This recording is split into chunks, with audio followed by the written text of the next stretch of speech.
The neon lights of the bazaar flickered weakly under the acid-green sky of Terralis 4. Vendors shouted in alien tongues, selling everything from plasma grains to fungus milk. Among the crowd shuffled a frail alien mother, thin, gray-skinned, her forefingers trembling as she held a chipped tin cup filled with coins. Her eyes, large and glassy, darted anxiously to the stall ahead where a sign read, "Infant Nutrient Formula, Fresh Batch Today." Her name was Vesha, and the small bundle cradled in her arms let out a soft, hungry whimper. The baby's skin shimmered faintly in shades of silver blue, too young to even open its eyes fully. Every few steps, Vesha's legs wobbled, but she clutched her child tighter and whispered, "Just a little more, my hatchling. Just a few more coins." The vendor at the stall, a squat alien with spined cheeks, glanced down at her. "You again," he muttered. Price went up.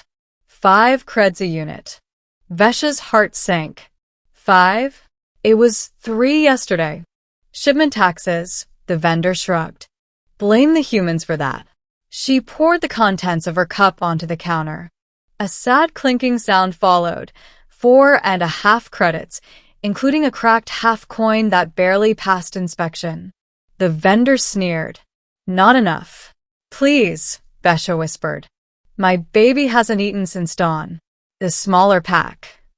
"Not enough," he repeated, turning away. "I don't run a charity." Vesha's breath hitched.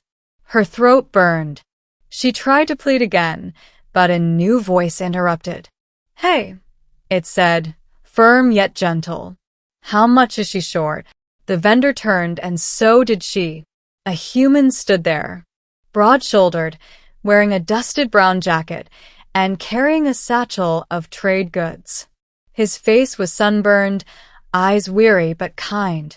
He looked out of place amid the chittering, scaled, and tentacled locals. Vesha's breath caught. She had seen humans before, mostly traders or mercenaries, but never one who spoke softly. Most avoided her kind entirely. "She's a credit and a half short," the vendor grumbled. "You want a cover for her?" The human dug into his pocket and pulled out a handful of metallic chips. "Make it 2 packs. Keep the change." The vendor blinked. 2? Are you serious? "That's..." "Do it," the human said, tone leaving no room for debate. With a scoff, the vendor bagged 2 small containers of baby formula and shoved them across the counter. Vesha's shaking hands reached out. I can't. Thank you, kind traveler." The human gave a small smile. "It's fine. Babies shouldn't go hungry." He nodded toward the small bundle in her arms. "How old?" 2 cycles, Vesha said softly. "Barely alive when she came. The sickness took my mate, the factory closed, and," her voice broke. "I've been trying to find work, but no one hires off-worlders anymore." The human frowned. "What's your name?" "Vesha," she said, clutching the formula tightly. "And you?" "Elias," he replied. "Elias Ward. Freight runner for the Terran Union." Vesha's lips trembled. "Thank you, Elias Ward. You've saved her." She looked down at the tiny alien baby, its skin pulsing faintly with life again, as if it understood what had just happened. They sat on a broken bench under a flickering lamp as the market quieted. Vesha mixed the formula with shaking fingers, feeding the infant with an old rubber tube.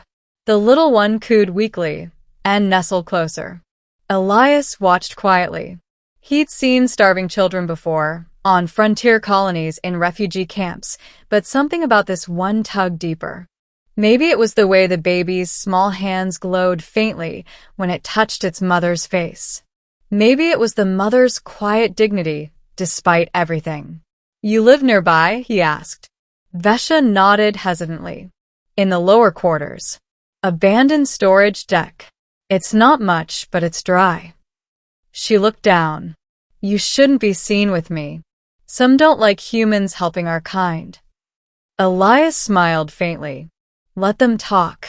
They walked together through the dim alleys of the city. Neon signs buzzed above, and distant hovercrafts whined through the mist. The smell of rust and spice filled the air. When they reached her shelter, a half-collapsed cargo container with patched fabric over the entrance, Elias froze. It wasn't a home. It was barely a box. Vesha bent to enter, motioning him to wait. Inside, he could see a few rags, a cracked water jug, and a broken heater that didn't hum anymore. She turned back, embarrassed. It keeps the wind out. That's enough. Elias stared silently for a long moment. Then he unslung his satchel. Do you have power cells? No. I trade them for food when I can. He rummaged through his bag, pulled out a small cube, and set it by the door. The cube blinked to life, radiating a soft, warm light. Her eyes widened. A thermal unit? You can't. Portable heater. I have spares, Elias said. And these? He placed down a sealed ration pack and a small blanket from his ship. Considered a trade. You gave me your story. Vesha blinked rapidly, unable to speak. Humans don't do this. Not anymore. Some still do, he said simply. Not enough, maybe. The baby stirred and reached toward him, small translucent fingers glowing softly. Elias chuckled. She's curious. She likes your warmth, Vesha said, smiling weakly. Our kind feels emotion through heat. Yours is strong.